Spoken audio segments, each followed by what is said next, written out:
Llevaba 18 años trabajando en el archivo diocesano de Milán cuando me entregaron la mochila.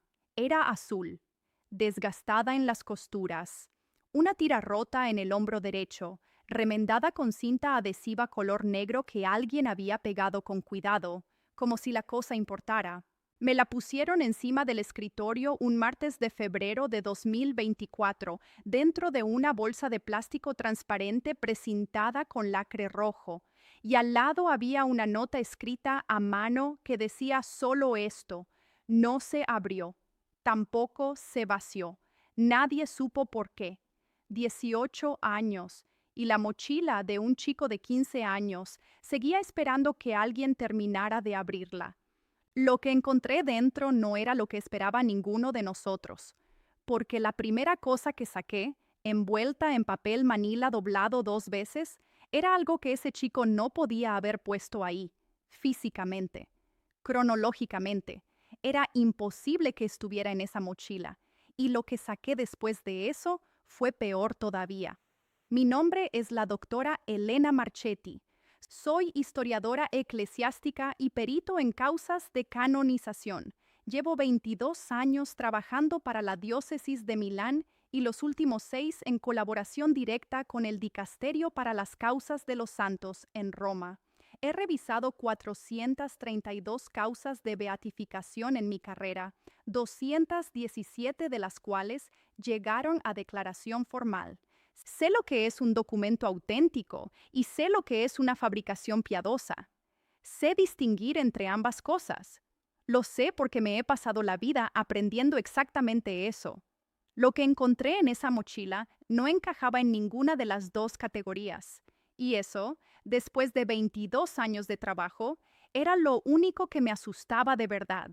Hay 3 cosas que voy a contarte hoy, y las 3 están conectadas por un hilo que no entendí del todo hasta el final.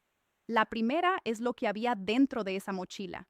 No todo, sino una cosa concreta, con un número escrito a mano, un número que hace 18 años nadie podía conocer y que hoy está verificado en 2 bases de datos independientes.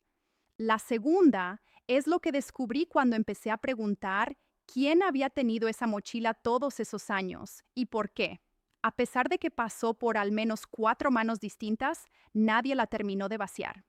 Hay una razón, y la razón no es la que nadie me dio al principio. Y la tercera cosa es lo que pasó en Asís, el 17 de septiembre de 2025, exactamente 10 días después de la canonización, cuando abrí el último pliegue de ese papel manila y leí algo que me hizo salir corriendo del archivo donde estaba para llamar a Roma a las 11:20 de la noche. Antes de seguir, solo un momento, porque necesito dar las gracias a 3 personas que se han hecho miembros de este canal: a Reina Monje, a Manuel García Rodríguez y a Ramón Clivil. Hacerse miembro aquí es encender una vela en Asís, un donativo real para la basílica donde descansa Carlo. Gracias por mantener viva su memoria conmigo. Y ahora vuelvo a lo que te estaba contando, porque todavía no te he dicho lo que había en ese primer pliegue de papel, y cuando te lo diga, vas a entender por qué nadie quiso abrirla antes. Llegué a la causa de Carlo Acutis tarde, no desde el principio, no como los peritos que estuvieron en la primera fase de instrucción diocesana allá por 2016. Yo entré en contacto con el expediente en enero de 2022, cuando me asignaron revisar los archivos secundarios, los documentos que no forman parte del proceso canónico formal, pero que se han ido acumulando alrededor de él: cartas, objetos personales, testimonios no homologados, recuerdos de compañeros de clase. 22 años en este trabajo. Soy de Bérgamo. Fui a estudiar historia de la Iglesia a Roma a los 23, con una maleta pequeña y la absoluta convicción de que pasaría mi vida entre documentos del siglo XV. En cambio, pasé mi vida entre documentos del siglo XX y lo que llevamos del XXI, que resultan mucho más difíciles de manejar porque los testigos todavía viven. Y cuando los testigos viven, sienten. Y cuando sienten, a veces no dicen la verdad completa, no por malicia, sino porque la verdad completa les parece demasiado grande. La mochila me la entregó el padre Gianluca Ferretti, responsable del archivo parroquial de la parroquia de Santa María Segreta en Milán. La habían guardado él y sus dos predecesores desde octubre de 2006, 18 años. La primera cosa que me dijo cuando me la entregó fue que nadie la había abierto completamente. Me lo dijo con una precisión que me pareció extraña. No dijo, nadie la tocó. Dijo, nadie la abrió completamente, como si alguien la hubiera abierto a medias. Me senté con ella en la sala de archivo, con guantes de nitrilo, formulario de cadena de custodia al lado, y empecé a trabajar. Por fuera, mochila deportiva de la marca Invicta, modelo colorado, azul marino, de los que eran comunes en los colegios italianos de principios de los 2000. Tira del hombro derecho reforzada con cinta adhesiva negra. Peso en báscula, 1 kilogramo y 340 gramos. Dimensiones, 44 centímetros de alto, 32 de ancho, 17 de fondo. El bolsillo exterior delantero tenía escrito en rotulador negro, letra de adolescente, las letras C seguidas de una pequeña cruz. Abrí el bolsillo exterior primero. Dentro, un rosario de cuentas blancas, desgastado, un bolígrafo Bic azul sin capuchón, 3 monedas de euro, total de 70 céntimos, un papel doblado 2 veces con una dirección de un locutorio de internet de Milán y una gomita de pelo roja, de las que usaban las chicas en esa época, que no debería haber estado ahí, pero estaba. Eso era todo en el bolsillo exterior. Normal, cosas de chico de 15 años. Luego abrí el compartimento principal. Y ahí empezó el problema. El compartimento principal tenía 3 objetos. Solo 3, porque la mochila no se había vaciado del todo, como me habían advertido, pero tampoco estaba llena. Había espacio, demasiado espacio en realidad, para el peso que marcaba la báscula. 1 kilogramo 340 gramos para 3 objetos pequeños era mucho. Demasiado. El primer objeto era un cuaderno escolar, cuadrícula, marca Pigna, que es italiana, cubierta verde oscuro, nombre escrito en la portada con el mismo rotulador negro, Carlo Acutis, segundo B, Liceo Científico Leone 13. El segundo objeto era un libro de bolsillo, Las Confesiones de San Agustín, edición italiana de Rizzoli, año 2002, con subrayados en lápiz en varios capítulos. Y el tercer objeto era algo que no debería haber estado ahí, envuelto en papel manila, doblado exactamente 2 veces, con una cinta adhesiva transparente sellando los bordes, como si alguien hubiera querido que el contenido no se viera desde fuera, pero también que no se cayera.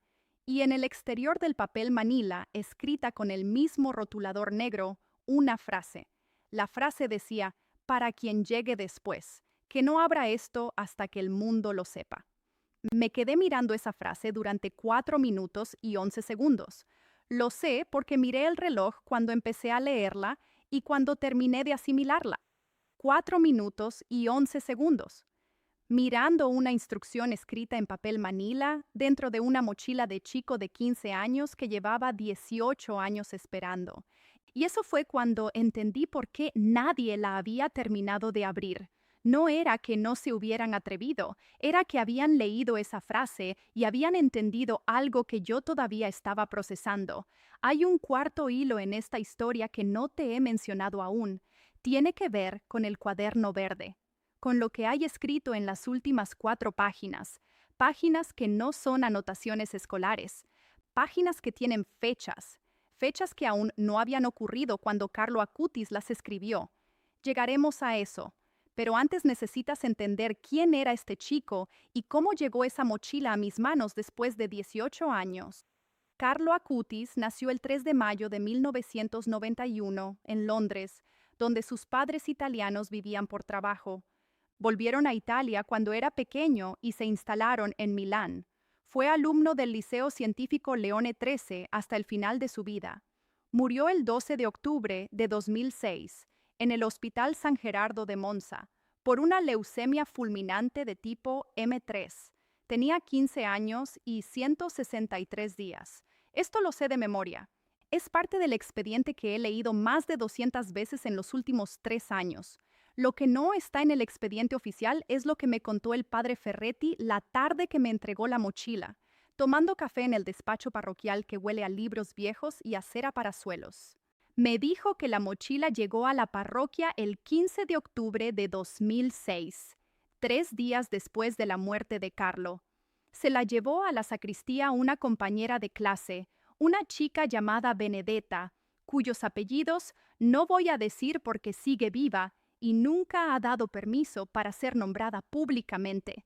Benedetta tenía la mochila porque Carlos se la había dejado a ella la última semana de septiembre de 2006, cuando todavía podía moverse, cuando todavía iba a misa por su propio pie. Le había dicho, según la declaración que ella dio al proceso en 2017, lo siguiente: guárdame esto. Si en algún momento no estoy, llévala a la sacristía de Santa María Segreta y diles que no la vacíen. Benedetta tenía 15 años en ese momento. Hizo exactamente lo que Carlo le pidió. Durante 18 años, la mochila pasó por las manos del padre Marco Vitali, que fue el primer párroco que la recibió. Después por las del padre Emilio Corbetta, que la encontró al hacerse cargo de la parroquia en 2013 y no supo qué hacer con ella. Después por las del padre Ferretti, que tomó posesión de la parroquia en 2019. Los tres la habían abierto. Los tres habían visto el papel manila. Los tres habían leído la frase. Los tres la habían vuelto a guardar. Cuando le pregunté al padre Ferretti por qué ninguno de los tres la había terminado de abrir, se quedó en silencio un momento. Luego me dijo: porque la frase decía que hasta que el mundo lo supiera, y durante años el mundo todavía no lo sabía. Silencio. Pero el 7 de septiembre de 2025, me dijo el padre Ferretti, mirando su taza de café vacía, el Papa León XIV lo canonizó, y el mundo lo sabe. Fue entonces cuando llamaron al archivo diocesano, fue entonces cuando me entregaron la mochila a mí. El cuaderno verde estaba en la mochila, las confesiones de Agustín estaban en la mochila, y el papel manila seguía sellado, exactamente como Carlo lo había dejado 18 años antes. Lo que no entendía en ese momento era por qué el peso de la mochila no cuadraba con los tres objetos que había dentro. 1 kilogramo, 340 gramos para un cuaderno escolar, un libro de bolsillo y un paquete de papel manila. Hice los cálculos esa misma tarde en el archivo. El cuaderno Pigna de cuadrícula grande pesa en torno a 250 gramos. Las confesiones de Agustín en edición Risoli de bolsillo, 170 gramos. El papel manila doblado 2 veces con el contenido que encontré después, 60 gramos aproximadamente. Total, 480 gramos, menos de la mitad del peso registrado. Había algo más, algo que todavía no había encontrado. Pasé la tarde siguiente revisando el compartimento principal con más cuidado. No había bolsillos ocultos en el modelo colorado de Invicta. Lo comprobé en el catálogo de la marca, edición 2002, que encontré en una base de datos de productos escolares italianos. Sin embargo, en el forro interior del compartimento, a la derecha del todo, donde la tela hace una esquina muerta que queda debajo del panel separador, había una costura que no correspondía al patrón original de fabricación. Era una costura a mano, hilo negro, 6 puntadas irregulares, como las que hace alguien que sabe coser lo justo para cerrar algo, pero no lo suficiente para que quede perfecto. Detrás de esa costura, dentro de un espacio que alguien había creado abriendo el forro interior y volviéndolo a cerrar, había un sobre. No de papel manila, un sobre normal, blanco, de los que se compraban en cualquier papelería en 2006, sin nombre en el exterior, sin destinatario, sin remitente, sellado con goma, no con adhesivo, y ese sobre pesaba exactamente 860 gramos. 860 gramos dentro de un sobre blanco estándar. Lo pesé 3 veces con la báscula de precisión del archivo. 858 gramos la primera vez. 861 la segunda, 860 la tercera. Un sobre que debería pesar 20 gramos, máximo pesaba 860. y lo que había dentro de ese sobre iba a cambiar todo lo que creía entender sobre los 18 años anteriores. Si lo que te estoy contando ya te ha estremecido, antes de seguir, déjame decirte algo rápido. Desde que empecé a trabajar con esta causa, llevo siempre un rosario inspirado en la devoción de Carlo, con cuentas en forma de rosa, pequeñas, para rezar despacio. Si quieres tenerlo cerca y acompañar tu oración con algo que recuerde a Carlo cada día, lo tienes en el primer enlace de la descripción, debajo del vídeo y también en el comentario fijado. Llega a cualquier país. Es para rezar, para regalar, para tenerlo en el bolsillo como Carlo tenía su rosario. Pero ahora vuelvo al sobre, porque lo que pesaba 860 gramos no era papel. Abrí el sobre con tijeras de conservación por el lateral para no dañar el cierre original. Dentro había 3 cosas. La primera era un disco óptico, un C en una funda de plástico transparente sin etiqueta, pero con una inscripción en rotulador negro directamente sobre la cara del disco. Milagros Eucarísticos, versión 2, CA 2006. Me detuve ahí. Milagros Eucarísticos, las iniciales CA año 2006. Carlo Acutis era conocido, dentro del expediente de canonización, por haber creado una exposición digital sobre milagros eucarísticos documentados, una base de datos que catalogaba casos de todo el mundo, con fotografías, referencias históricas y verificaciones científicas. La exposición terminó siendo instalada en 150 países. Sigue circulando hoy. 152 países, según el último dato oficial de la Fundación Carlo Acutis, con fecha de enero de 2025. Pero lo que yo tenía en la mano era la versión 2 de algo, lo cual significa que había una versión 1. Y nadie en ninguno de los 400 documentos del expediente que yo había revisado mencionaba una versión 2. El CED pesaba en torno a 15 gramos. Eso no explicaba el peso del sobre. La segunda cosa que había dentro era una piedra, pequeña, gris, de las que se recogen en un río o en un camino de tierra, irregular, con una marcación en tinta, ya algo desvanecida pero legible. Asís, 4 de mayo de 2006. 4 de mayo de 2006. El día después del 15º cumpleaños de Carlo Acutis. La piedra pesaba 432 gramos. Lo sé porque la pesé. Y la tercera cosa era una hoja de papel doblada. Un folio normal de los de impresora con texto escrito a mano en las 2 caras. Letra adolescente pero ordenada, sin tachones. Fecha en la esquina superior derecha. 29 de septiembre de 2006. 29 de septiembre de 2006. Carlo Acutis murió el 12 de octubre de 2006. 13 días después de escribir esto, estaba en el hospital. 23 días después, estaba muerto. El texto de esa hoja empezaba con una frase que tuve que leer 2 veces. Decía: para quien llegue cuando ya sea beato o santo, guarda esta piedra. La traje de Asís el día que decidí que quería descansar allí. No lo he dicho todavía, pero lo he pedido ya. 18 años antes. 18 años antes de que el Vaticano decidiera que el cuerpo de Carlo Acutis fuera trasladado a la Basílica de Santa María de los Ángeles, en Asís, Carlo Acutis ya lo había pedido, y lo había escrito en un papel, y había guardado la piedra como testigo. Esto no estaba en el expediente. Lo revisé esa misma noche. 432 páginas de declaraciones, pericias médicas, estudios teológicos.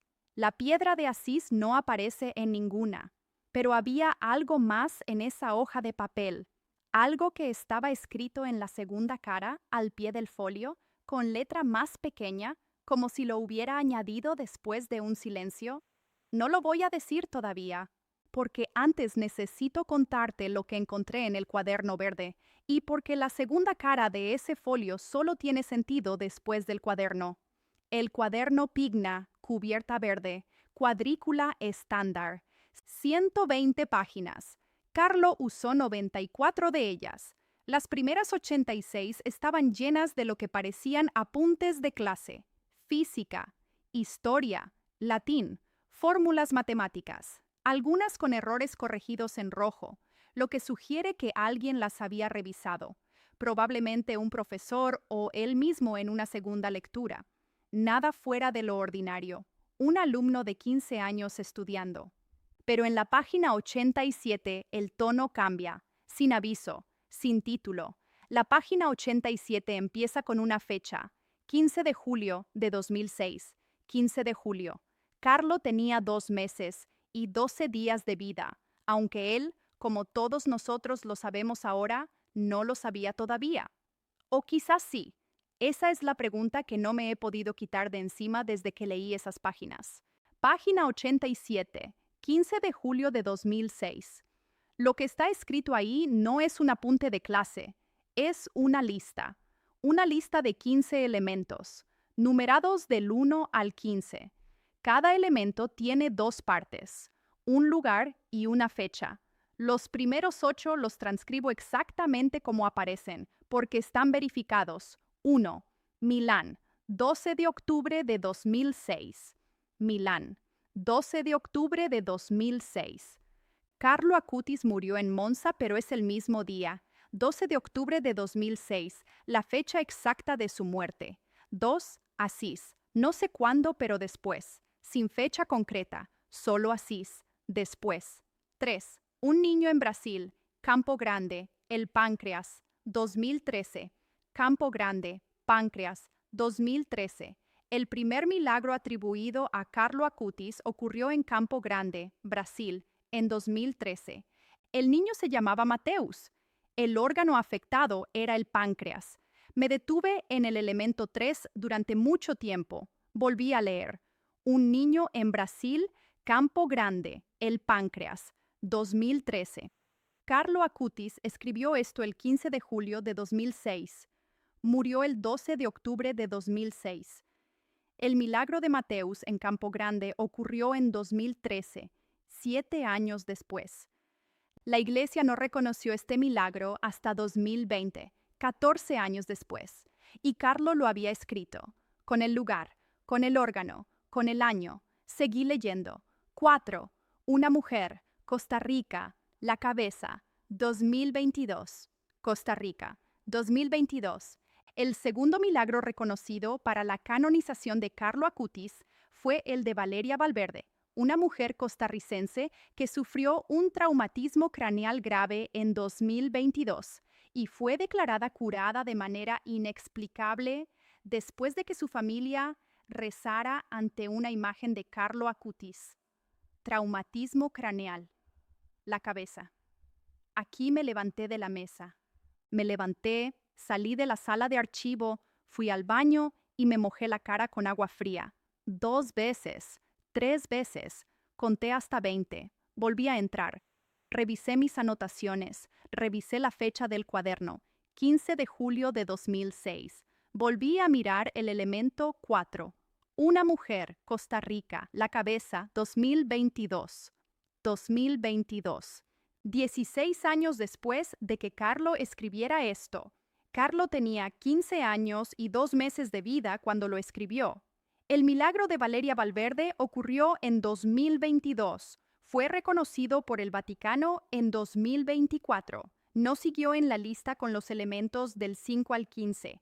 Lo hice, pero no puedo compartirlos todos aquí porque 8 de ellos están todavía bajo revisión en el dicasterio y mi compromiso de confidencialidad es vinculante. Lo que sí puedo decir es que de los 15 elementos de la lista, 9 de ellos incluían fechas concretas o rangos de 2 a 3 años. De esos 9, 7 han sido verificables con hechos documentados. 2 de ellos corresponden exactamente a los 2 milagros reconocidos para la beatificación y la canonización de Carlo Acutis. Exactamente. Fecha, lugar, descripción física del caso. 7 de 9. Pasé el día siguiente releyendo los protocolos del dicasterio para las causas de los santos sobre la verificación de escritos proféticos. Los tengo memorizados. He trabajado con 3 casos similares en 22 años. Ninguno de los 3 tenía más de 2 elementos verificables con esta precisión. 7. Pedí una segunda opinión a mi colega del Archivo Vaticano, la doctora Simona Ventura, sin mostrarle el cuaderno físico, solo transcribiendo los datos. Le di los 9 elementos con fechas y le pedí que los cruzara con el registro de causas y milagros atribuidos desde 2006 hasta 2024. Me mandó el resultado en 48 horas. Su respuesta empezaba así: Elena, ¿dónde encontraste esto? 7 de 9 verificables. Coeficiente de probabilidad estadística de coincidencia aleatoria. Calculé con el método de Poisson binomial para eventos independientes. El resultado con 7 aciertos sobre 9 intentos, asumiendo probabilidades individuales de entre 1 en 100 y 1 en 1000 para cada elemento según el nivel de especificidad, arroja un valor de P inferior a 0,0001, menos de una posibilidad en 10.000 de que esto sea una coincidencia aleatoria. No digo que sea un milagro, digo que los números no encajan con la casualidad.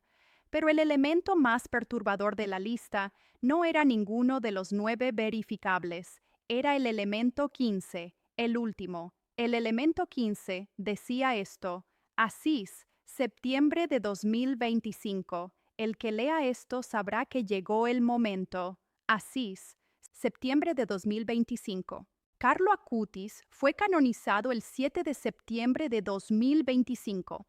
En Roma, sí, pero con la festividad trasladada a Asís días después. Y yo iba a estar en Asís en septiembre de 2025. Pero eso aún no lo sabía cuando leí el elemento 15 por primera vez. En ese momento solo pensé una cosa: el papel manila del compartimento principal, la segunda cara del folio. Todavía no la había leído, y había una razón por la que la había dejado para después, porque llevaba el folio en el bolsillo desde hace 3 días, y cada vez que lo sacaba para leerla, algo me detenía. No sé cómo explicar eso, lo intentaré más adelante, pero ahora necesito que te cuentes quién era el otro testigo que encontré, porque sin él la historia del cuaderno está incompleta. Hay algo que puedes hacer si esta historia te está tocando el alma. Puedes encender una vela en Asís haciéndote miembro del canal. Es un donativo real para la basílica donde descansa Carlo hoy, y lo tienes en el segundo enlace de la descripción. Es tu forma de sostener su memoria de manera concreta. Y ahora déjame presentarte al segundo testigo, porque lo que él había guardado durante 14 años lo cambia todo. El padre Damián Orellana no es italiano, es argentino. Nació en Mendoza en 1972. Fue ordenado sacerdote en 2002. Estuvo de misión en Italia entre 2004 y 2008. Durante ese tiempo, entre otras cosas, fue capellán auxiliar de algunas escuelas de la diócesis milanesa, entre ellas el Liceo Leone XIII. Él conoció a Carlo Acutis. Cuando encontré su nombre en una nota al pie del expediente, como testigo no convocado al proceso formal porque había vuelto a Argentina antes de que el proceso comenzara, tardé 2 semanas en localizarlo. Estaba en Buenos Aires, en una parroquia del barrio de Palermo. Lo contacté por correo electrónico a través del archivo de la diócesis argentina. Me respondió en 45 minutos. Su respuesta era de 3 párrafos. El tercero decía: He guardado algo durante 14 años. Creo que usted es a quien se supone que debo dárnoslo. Nos reunimos en febrero de 2024 en Milán, donde vino para un congreso de pastoral juvenil. Nos sentamos en el mismo archivo donde yo había abierto la mochila. Me trajo una caja de cartón. Dentro de la caja había un breviario y una agenda de papel, de las de espiral, tamaño A5. El breviario era suyo. La agenda era de Carlo. Me explicó que Carlos se la había dejado olvidada o dejado a propósito, nunca lo supo con certeza, en la capilla auxiliar del colegio el 21 de septiembre de 2006, 3 semanas antes de su muerte. El padre Damián la guardó porque cuando fue a devolvérsela, Carlo ya estaba en el hospital y cuando Carlo murió, no supo qué hacer con ella. La guardó primero en el breviario, luego en la caja, y así pasaron 14 años. La agenda tenía anotaciones en las semanas de septiembre de 2006, compromisos, lecturas bíblicas, intenciones de misa, normal. Pero en la página del miércoles 21 de septiembre, la última en la que Carlo escribió algo, había una anotación que el padre Damián no había entendido cuando la leyó por primera vez y que yo no entendí tampoco en una primera lectura. Decía, mochila flecha Benedetta, flecha Santa María Segreta, flecha esperar. 4 palabras con flechas entre ellas. Mochila, Benedetta, Santa María Segreta, esperar. Carlo había planificado la cadena de custodia de su mochila. Había elegido a Benedetta, había elegido la parroquia y había escrito la instrucción de esperar. Pero la parte que le costó al padre Damián dormir durante días fue lo que había debajo de esa línea, escrito en letra más pequeña, entre paréntesis, como una aclaración para él mismo o para quien lo leyera. Decía, quien abra el papel Manila será de Roma. Lo traerá el proceso, Asís, septiembre 2025. Lo leí 3 veces. 4, 5. Quien abra el papel Manila será de Roma. Yo trabajo para el Dicasterio para las Causas de los Santos. Estoy asignada a Roma. Llevé la mochila en nombre del proceso canónico. Lo traerá el proceso de canonización, que culminó el 7 de septiembre de 2025. Asís, septiembre 2025. Fechas, lugar, descripción de la persona. Le pregunté al padre Damián si él creía que Carlos sabía lo que iba a pasar. Se quedó en silencio durante un tiempo que me pareció largo. Luego me dijo algo que no voy a olvidar. Me dijo, el día que Carlo me habló por última vez antes de entrar en el hospital, me dijo que no iba a tener miedo porque ya había estado allí. Yo no entendí qué quería decir. Ahora creo que lo entiendo, pero no sé cómo explicarlo. Estuve pensando en esa frase durante las semanas siguientes. Ya había estado allí.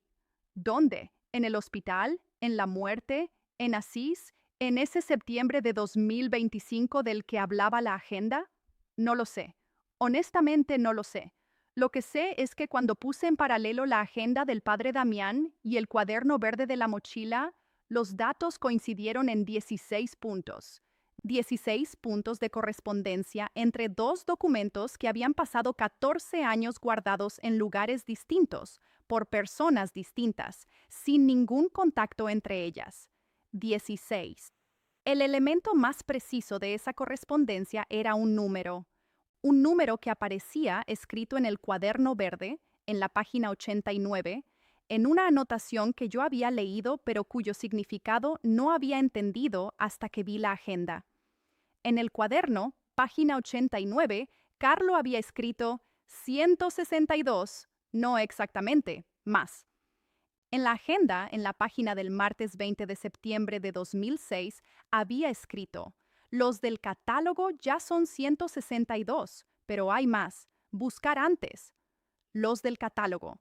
El catálogo de milagros eucarísticos que Carlo estaba construyendo. 162 casos documentados en septiembre de 2006. El último recuento oficial de la exposición de milagros eucarísticos atribuida a Carlo Acutis, publicado por la Fundación Carlo Acutis, en su boletín de enero de 2025, recoge 164 casos, 2 más de los 162 que él tenía catalogados antes de morir, 2 casos que fueron añadidos después de su muerte por su madre Antonia y por el equipo técnico que digitalizó y continuó la exposición. 162 era el número que él tenía, el número que escribió en el cuaderno, el número que escribió en la agenda, y la palabra que añadió en el cuaderno era más. Sabía que habría más. Cuando crucé este dato con el CE de que había encontrado en el sobre, con la inscripción Milagros Eucarísticos versión 2.c a 2006, tuve que sentarme. Versión 2. Versión 2. Si el CD contenía la versión 2 del catálogo, habría una versión 1 que correspondía a los 162 casos documentados. La versión 2 sería una ampliación, una ampliación que Carlo había preparado pero que nunca llegó a presentar porque murió antes. Pedí autorización al archivo diocesano para leer el CD. Me la concedieron con protocolo de preservación digital, en presencia de un técnico informático del Archivo Vaticano y con grabación de pantalla para cadena de custodia. El CE contenía 189 casos, 27 más de los 162 que él había documentado antes, 27 casos adicionales que Carlo Acutis había recopilado, clasificado y preparado para presentar, y que nadie había visto en 18 años porque estaban dentro de un sobre cosido al forro de su mochila. 189 casos de milagros eucarísticos documentados, contra los 164 del recuento oficial actual, 25 más de los que la Fundación Carlo Acutis tiene hoy. Esos 25 casos adicionales están ahora en manos del dicasterio. No puedo decir más. Pero lo que sí puedo decir es que entre los 25 casos adicionales, 3 de ellos tienen una nota al margen escrita por Carlo que dice, en cada uno de los 3, este lo vi en imagen antes de que ocurriera. 3 milagros eucarísticos que Carlo Acutis dice haber visto antes de que ocurrieran. Uno de ellos tiene una fecha que todavía no ha llegado. No voy a decir cuál es. Mi compromiso con el dicasterio es explícito en este punto, pero estoy esperando, y el padre Damián desde Buenos Aires también está esperando, porque el cuaderno verde de Carlo tenía una última página escrita, la página 94, la última que usó, y en esa página había una sola línea que no entendí hasta el 17 de septiembre de 2025, en Asís, 10 días después de la canonización, cuando por fin abrí la segunda cara del folio que llevaba en el bolsillo desde febrero. Pero para llegar ahí necesito contarte lo que pasó el 7 de septiembre primero. Estuve en Roma el 7 de septiembre de 2025. La canonización de Carlo Acutis, junto con otros mártires del Jubileo, fue presidida por el Papa León XIV en la Plaza de San Pedro. Yo tenía acreditación de trabajo, no de peregrino, lo cual significa que estuve en una zona de prensa lateral, con acceso limitado, pero con visibilidad directa al altar. Había miles de personas, no sé cuántas exactamente porque los datos oficiales hablan de entre 80 y 100,000 personas en la plaza y sus aledaños. Puedo decir que el ruido era diferente al de otros actos litúrgicos que he presenciado en mi vida. Había un componente de silencio dentro del ruido que no sé describir de otra manera. Cuando el Papa pronunció la fórmula de canonización, decretos en latín, yo estaba a 42 metros de distancia del altar principal. Lo sé porque lo medí después con el plano de acceso, 42 metros. Y a esa distancia, en ese momento, con ese ruido de fondo y esa cantidad de personas, escuché con total claridad las palabras del decreto. No fue un fenómeno sobrenatural. La acústica de la plaza es extraordinaria y los micrófonos estaban bien posicionados. Pero lo que sentí en ese momento mientras escuchaba el nombre de Carlo Acutis, pronunciado como santo en esa fórmula solemne, fue algo que no me había pasado en 22 años de causas de canonización. Lloré. Simplemente lloré. Sin aviso, sin construcción previa, lágrimas directas, en silencio, durante aproximadamente 4 minutos. No lo cuento para añadir sentimentalismo a la historia. Lo cuento porque necesita estar en el registro de lo que pasó ese día.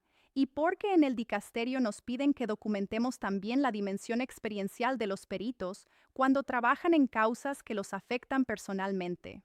10 días después fui a Asís.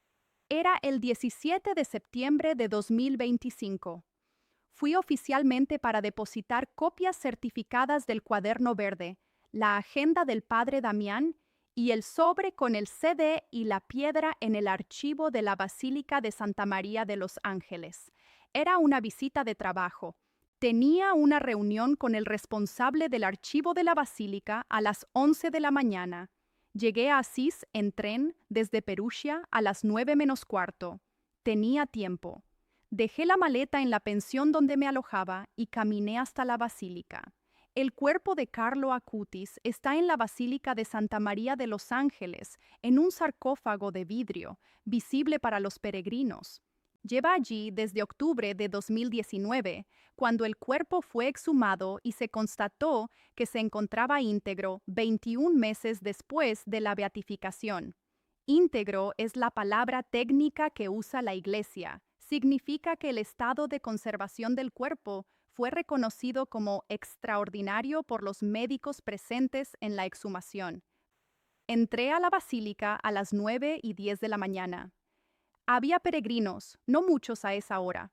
El sarcófago está en una capilla lateral, con luz tenue y un ambiente de silencio que se mantiene de manera bastante notable considerando el flujo de visitantes. Me acerqué al sarcófago. Carlo Acutis está vestido con ropa ordinaria, tejanos, zapatillas de deporte, un jersey, ropa de chico de 15 años. Lo eligió él, según el testimonio de Antonia Salzano, su madre. Había dicho que cuando muriera quería que lo enterraran con la ropa con la que iba al colegio. Y así está. Saqué el folio del bolsillo.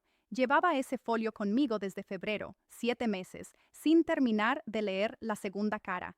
Cada vez que lo había sacado para leerla, algo me detenía.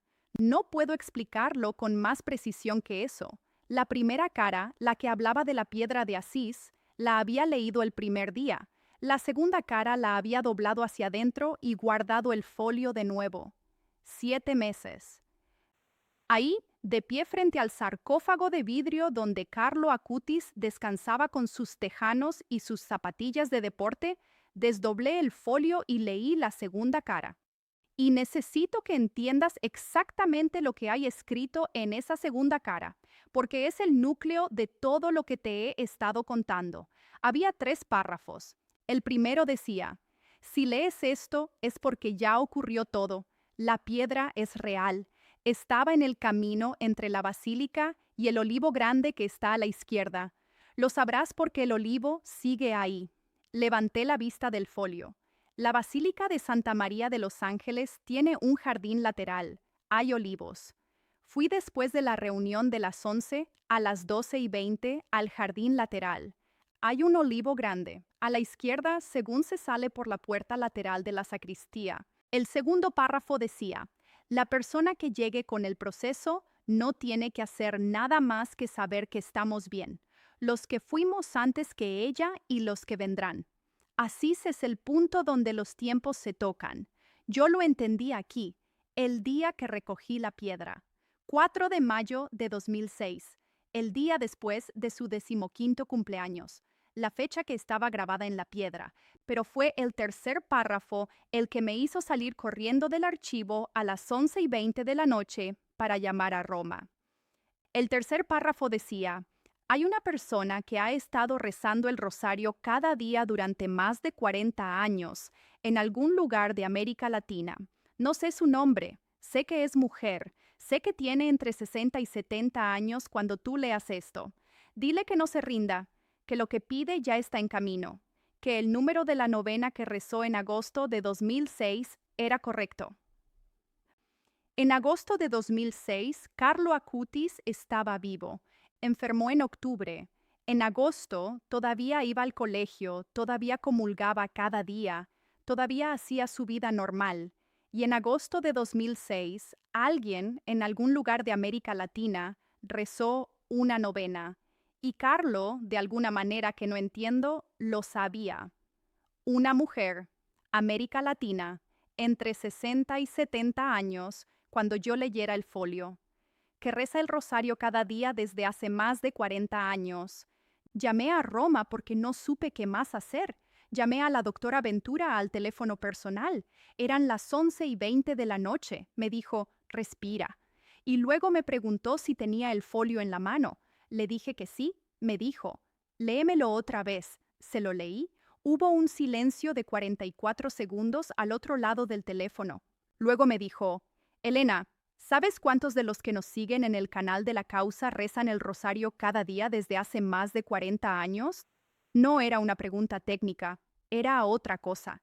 Era el peso de darse cuenta de que la persona a la que Carlo Acutis le había dejado un mensaje en un folio guardado en una mochila durante 18 años podría ser alguien que está escuchando esto ahora. Sé lo que estás sintiendo ahora mismo. Lo sé porque yo lo sentí de pie frente a ese sarcófago de vidrio, con el folio en la mano y el olivo grande al fondo del jardín. Si quieres tener a Carlos cerca cada día, sostener algo entre las manos cuando reces por los tuyos o por lo que llevas pidiendo desde hace años, ese rosario está en el primer enlace de la descripción, debajo del vídeo, y también en el enlace de la biografía del canal. Cuentas en forma de rosa para rezar despacio, para regalar a una madre, a una abuela, a una hija o para ti. Llega a todo el mundo. Y antes de despedirme, quiero contarte dónde estoy hoy y qué pasó después de esa llamada a las 11 de la noche. Porque hay una última cosa que Carlo dejó y es lo único que queda por decir. Volví a Milán el 19 de septiembre de 2025. Pasé los 3 días siguientes transcribiendo el folio completo para el expediente. Entregué copias certificadas al dicasterio el 23 de septiembre. La doctora Ventura los registró con número de entrada 4721 del año 2025. El dicasterio abrió una valoración interna. No es un proceso canónico formal, es una revisión de documentación adicional, lo que en el lenguaje del archivo llamamos un supplementum, un complemento al expediente ya cerrado. El supplementum número 472, uno está activo. No voy a decir más de eso porque hay restricciones de confidencialidad que son vinculantes. Lo que sí puedo decir es que desde esa noche en Asís he recibido 247 mensajes de personas que, de una manera u otra, han tenido contacto con la historia de Carlo Acutis y sienten que hay algo en ella que les habla directamente. No todos son de América Latina, pero muchos sí. Y entre ellos hay varios que mencionan el rosario rezado en familia desde hace décadas y varias mujeres que rezaron una novena en agosto de 2006. No lo digo para construir un caso sobrenatural que no me corresponde a mí construir. Lo digo porque pertenece al registro. Ahora quiero hablarte del cuaderno, de la última página, la página 94.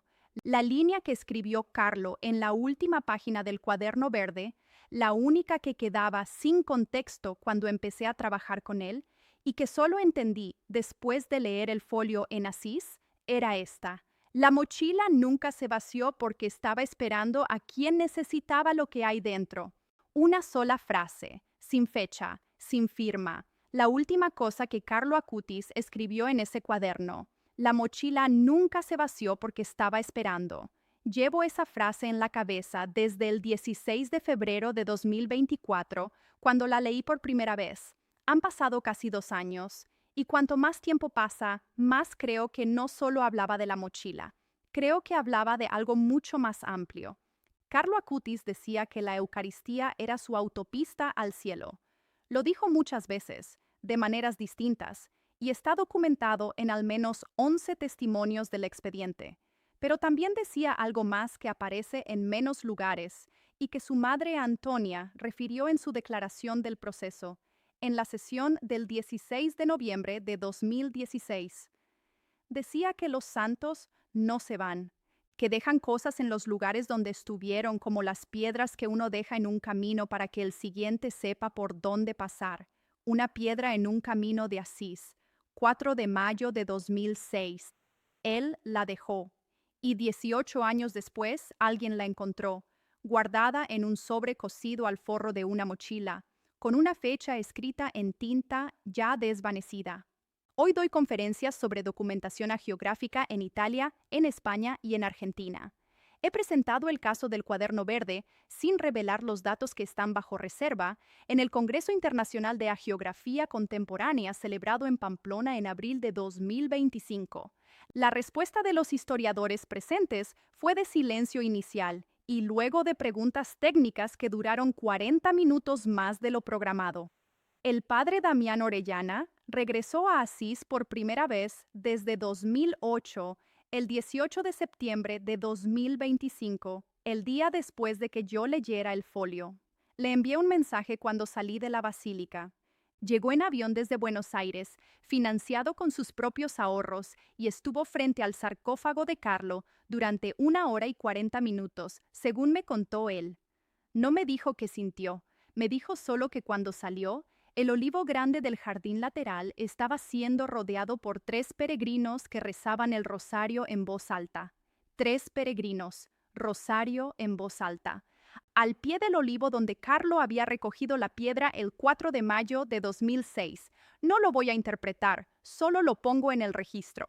Benedetta, la compañera de clase que llevó la mochila a la sacristía en octubre de 2006. Fue localizada por el equipo del dicasterio en noviembre de 2024. Vive en Turín, trabaja como maestra de primaria. Tiene 43 años. Cuando el perito del dicasterio le preguntó si sabía qué había dentro de la mochila, dijo que no.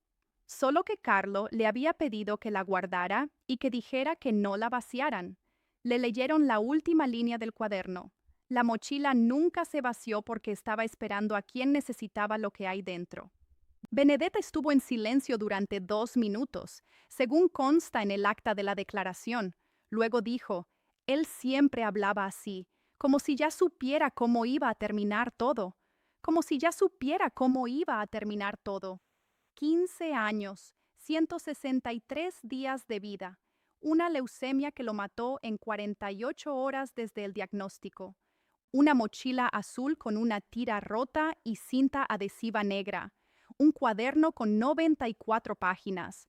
Una piedra de Asís que pesaba 432 gramos. Un CD con 189 casos que nadie había visto en 18 años. Y una frase en la última página que no necesitaba fecha ni firma porque ya era suficiente sola. He trabajado 22 años documentando la vida de hombres y mujeres que la Iglesia reconoce como santos. He revisado 432 causas. He visto reliquias, testimonios, milagros reconocidos, pericias médicas que desafían la estadística. He aprendido a ser escéptica por método y creyente por convicción. Pero lo de Carlo fue distinto. No lo digo porque sea más bonito ni porque su historia sea más dramática. Lo digo porque en 22 años de trabajo nunca me había ocurrido que el expediente me buscara a mí. Siempre soy yo quien busca el expediente. Esta vez la mochila esperó 18 años. Y cuando llegué, había dentro exactamente lo que yo necesitaba para entender algo que llevaba años sin poder articular del todo, que las huellas del cielo no siempre se borran con el tiempo. A veces se conservan cuidadosamente dentro de un forro cosido a mano con hilo negro, esperando a que pase suficiente tiempo para que tengan sentido. Carlo dijo que la Eucaristía era su autopista al cielo. Yo creo que su mochila fue algo más pequeño, pero igual de real. Una señal en el camino, una piedra en un sendero, un recordatorio de que los que van delante no desaparecen del todo, dejan cosas. Dejan cuadernos con listas de fechas que no deberían saber. Dejan piedras con fechas grabadas. Dejan instrucciones en papel manila para quien llegue después, para quien llegue cuando el mundo ya lo sepa. El mundo ya lo sabe. Desde el 7 de septiembre de 2025, Carlo Acutis es santo, no beato, santo, con todas las letras, con el decreto del Papa en latín, en la plaza de San Pedro, ante 100,000 personas, y yo estaba a 42 metros del altar cuando lo dijeron, y llevaba en el bolsillo un folio doblado que todavía no había terminado de leer. Y cuando lo terminé de leer, 10 días después, frente al sarcófago de vidrio donde descansa un chico de 15 años con tejanos y zapatillas de deporte, entendí que no era yo quien había encontrado la mochila. Era la mochila la que me había encontrado a mí. Si este testimonio te ha marcado tanto como marcó mi vida, te pido una sola cosa: suscríbete a este canal y comparte este video con alguien que necesite escucharlo hoy. Hay personas que llevan años rezando a solas y necesitan saber que no están solas. Este canal sigue recogiendo las huellas que Carlo dejó por el mundo, una historia a la vez. Si quieres llevarte algo de esta historia, el rosario inspirado en la devoción de Carlo, con cuentas en forma de rosa, Está en el primer enlace de la descripción y también lo verás en el banner del canal. Para rezar despacio, para regalar, para tener a Carlos cerca cuando lo necesites. Y si quieres encender una vela en Asís y sostener la basílica donde él descansa, hazte miembro del canal en el segundo enlace de la descripción. No es un pago, es un donativo, es poner una vela donde él está. Reza, comparte, mantén viva su memoria. Carlo decía que la Eucaristía era su autopista al cielo. Las huellas del cielo están en todas partes. Solo hay que saber mirar,